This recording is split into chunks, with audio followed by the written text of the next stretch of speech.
საქართველოში ევროპის დღე აღინიშნება. ქვეყანაში ევროკავშირის წარმომადგენლობა ექსპო ჯორჯიაში ღონისძიებას მართავს, რომელიც ევროკავშირის ელჩმა გახსნა. სიტყვით გამოსვლისას პაվել ჰარჩინსკიმ საქართველოს ევროკავშირის ურთიერთობებსა და პერსპექტივებზე ისაუბრა. მისი თქმით, საქართველოს ხელისუფლების ქმედებების შედეგად დღეს ევროინტეგრაციის პროცესში შეჩერებულია და საქართველოს შესაძლოა დიდი ხნით დაკარგოს ევროკავშირის წევრობის შანსი. როგორია შეფასებები და გამოხმაურებები პოლიტიკურ სპექტრში, ნათია ქენქაძე შემოგვიერთდება ახლა. დეტალები დღე ეთერში ნათია გისმენთ.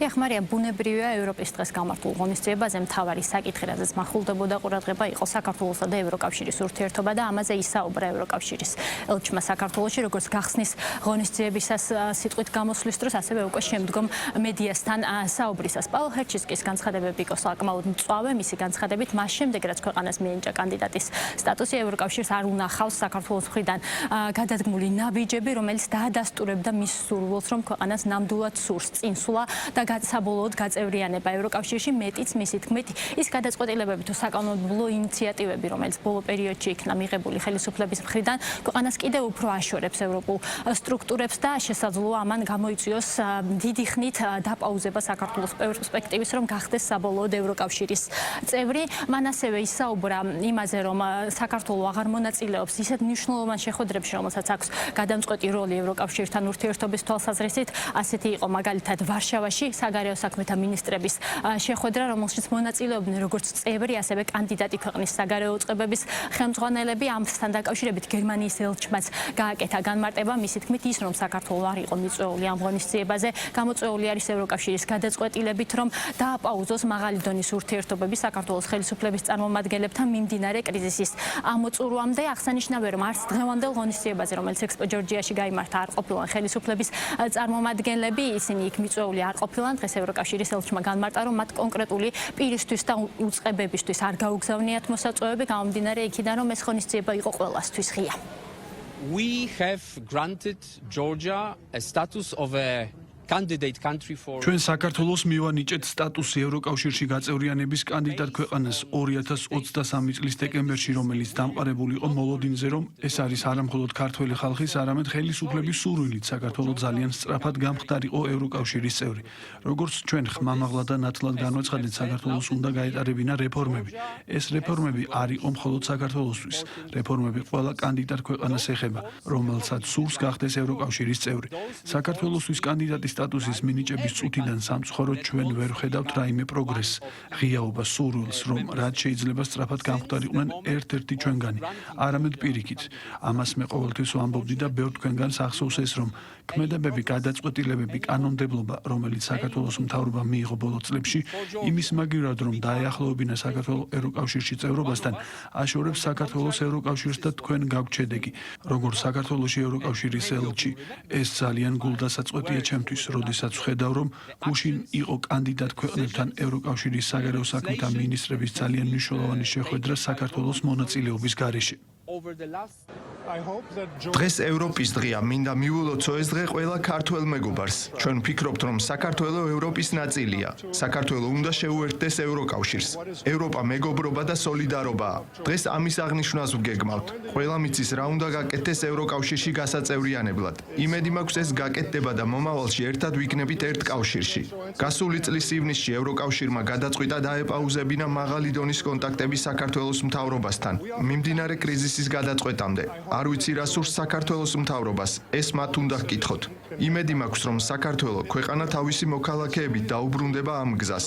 ეს ჩვენი იმედია, მაგრამ საქართველოს გადასაწყვეტია. და რა არის საქართველო? საქართველო არის ხალხი, მხოლოდ მთავრობა არ უერთდება ევროკავშირს, არც პარლამენტი, არც ბიზნეს სექტორი, არამედ ყველა ერთად. დიდი ეროვნული ძალისხმევაა. ჩვენ გავაკეთეთ კანდიდატის სტატუსის შეთავაზება. ეს საუკეთესო რამ იყო, რისი გაკეთებაც შეგვეძლო. ის რომ ხელისუფლება დღევანდელ ღონისძიებაზე მიწვეული არ ყოფილა დაადასტურა პრემიერ-მინისტრმაც და ეს შეაფასა როგორც საბჭოური მიდგომა და პროტოკოლის დარღვევა. ირაკლი კობახიძის განცხადებით, იმ შემთხვევაში თუ საელჩო ისე როგორც ამას პროტოკოლი ითვალისწინებს გაუგზავნიდა მოსაწვევებს ხელისუფლების წარმომადგენლებს, ისინი აუცილებლად მიიღებდნენ დღევანდელ ღონისძიებაში მონაწილეობას. რაც შეეხება ვარშავაში გამართულ არაფორმალურ შეხვედრას საგარეო საქმეთა მინისტრებს შორის, ვარშავაში არ მიწვევას როგორც პრემიერ-მინისტრი, ასევე პარლამენტის თავმჯდომარე განიხილავენ საქართველოს მიმართ უსამართლო მიდგომის კონტექსტში. ისინი აცხადებენ, რომ ეს დაიწყო ჯერ კიდევ კანდიდატის სტატუსის მინიჭების დროს და ევროკავშირის წევრი ქვეყნების უმრავლესობის მხრიდან სწორედ ასეთი უსამართლო მიდგომა გრძელდება დღემდე. მათი შეფასებით, მათი თქმით, კონკრეტულ ქვეყნებს განსაკუთრებით მწვავე დამოკიდებულება აქვს საქართველოს მიმართ და ასეთი არის პოლონეთი, სადაც ეს ღონისძიება გაიმართა. ჩვენისთვის ვიფიქრეთ, რომ ეს რეგრესის წყარო მოვაშთოთ, ხო? როგორც კი ეს რეგრესის წყარო არ იქნება, ჩვენ სწრაფად წავალ წინ. ჩვენ ძალიან კარგად ვიცით რეფორმები როგორ ვაკეთოთ, როგორ ვიყოთ ლიდერი რეგიონში, როგორ ვიყოთ სამაგალითო. ეს ნიჭიც გვაქვს, გონიც გვაქვს, გამოცდილებაც გვაქვს და ამის რეალიზებას შევძლებთ, როგორც კი რეგრესის წყაროს ქართული ოცნების სახით მოვაშორებთ ამ ქვეყანებს. თავისი ივანიშვილით რა და მშვიდ და წყნარად სწრაფად წავალთ ევროკავშირისკენ. ის რაც საქართველოში ხდება ბიძინა ივანიშვილის პარტიის აქციების გამო, რომ არის უყუსულა, მე მგონი ამას ყველა საქართველოს მოქალაქე ხედავს, ხომ? რომ დღეს ჩვენ არ ვართ იმ მდგომარეობაში, როგორშიც გვინდა ვიყოთ, როგორ მდგომარეობაში გვინდა ვიყოთ. ჩვენ გვინდა რომ საქართველო იყოს ლიდერი სახელმწიფო ევროკავშირთან ურთიერთობით, შეერთებულ შტატებთან ურთიერთობით, დემოკრატიის ხარისხით, თავისუფლებით, მოქალაქეების სიმდიდრით, კეთილდღეობით და დაცულობით. ვინც ამ სახელმწიფოს მშენებლობაში გვეხმარება, ევროკავშირი მათ შორის ის ორგანიზაციები, ვინც აქ არიან წარმოდგენილი. ქართულმა ოცნებამ გამოაცხადა ქვეყნის მტრად ივანიშვილის რეჟიმის ძალისხმევით ყველაფერი კეთდება იმისთვის, რომ საქართველოს საერთაშორისო დღის წესრიგიდან მოიხსნას. ეს არის სწორედ ივანიშვილის რეჟიმის სურვილი, რომ საქართველო აღარ იყოს საერთაშორისო დღის წესრიგში და ერთადერთ შესაძლო ბრჭყალებში პარტნიორებად საქართველოს დარჩეს ოკუპანტი რუსეთი, ამერიკის მიმართ მტრულად განწყობილი ირანი და კომუნისტური ჩინეთი. დარწმუნებული ვარ, რომ ძალიან მალე ჩვენი საერთო ძალისხმევით კოლაბორაციონის და მოღალატე ხელისუფლებას ჩამოვიშორებ. როდესაც აკეთებ ყველაფერს დემოკრატიის ფარგლებიდან გაცდენილს, მაშინ დემოკრატიულ და ცივილიზებულ სამყაროს შენთან აღარ სურს ურთიერთობის დამყარება და ეს არის ლოგიკური შედეგი ამ ყველაფრისა. რაც რა თქმა უნდა კიდევ ერთხელ ვამბობ, რომ ძალიან სამწუხაროა, იმიტომ რომ საქართველოს 2019 წლებში დიპლომატიურ ურთიერთობაში და სტრატეგიულ პარტნიორებთან ურთიერთობაში იყო საკმაოდ კარგ მდგომარეობაში, იმართებოდა უმაღლესი დონის შეხვედრები. დღეს დიპლომატიური და სტრატეგიული ურთიერთობები დასულია თითქმის ნულამდე. თქვენ იცით რა არის საერთო სურათი 2022 წლის შემდეგ, როდესაც ჩვენ უარი ვთქვით მეორე ფრონტის გახსნაზე, ჯერ სრულიად უსამართლოდ ყოველგვარი დასაბუთების გარეშე გვითხრეს უარი კანდიდატის სტატუსის მინიჭებაზე, ქართულ ხალხს უთხრეს, რომ მაშინ უარი არავითარი დასაბუთება არ ყოფილა ამასთან დაკავშირებით. შემდეგ წელიწად ნახევარი არ გვაძლევდნენ სტატუსს, შემდეგ უარი გვითხრეს მოლაპარაკებების გახსნაზე და შემდეგ. ეს უსამართლობა გრძელდება, ეს არის უსამართლობა, რომელსაც ახორციელებენ ევროპელი ჩინოვნიკების ხელით, რაც არის ძალიან სამწუხარო. ყველაფერი გავაკეთეთ იმისათვის, რომ მიგვეღო თავის დროზე კანდიდატის სტატუსი კიდევ ერთხელ გაიმეორებ. რო დავიწყოთ 2022 წლიდან, ყველაფერს ვაკეთებთ ჩვენი მხრიდან, რაც არის საჭირო.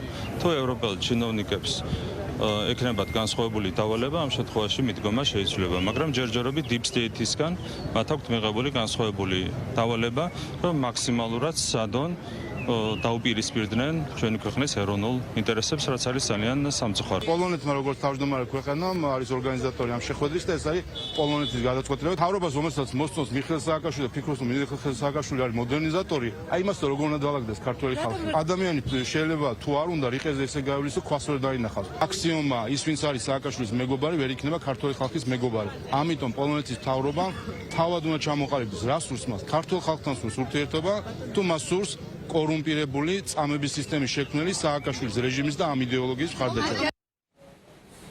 ოპოზიცია კი როგორც მოისმინეთ, სრულად იზიარებს პაველ ჰერჩინსკის შეფასებას, რომ საქართველო განიცდის რეგრესს ევროკავშირთან ურთიერთობის თვალსაზრისით. დღეს ოპოზიციური პარტიების ლიდერები სალომე ზურაბიშვილთან ერთად იმყოფებოდნენ ექსპო ჯორჯიაში გამართულ ღონისძიებაზე, სადაც იყო წარმოდგენილი სხვადასხვა პროექტი, რომელიც ევროკავშირის დაფინანსებით და მხარდაჭერით ხორციელდება ჩვენს ქვეყანაში და ასევე დღეს აჩვენეს სპეციალურად მომზადებული ვიდეორგოლი, რომელიც ასახავს საქართველოს ევროპულ გზას. გმადლობთ ნათია, ნათია ქენქაძე საუბრობდა პირდაპირ ეთერში.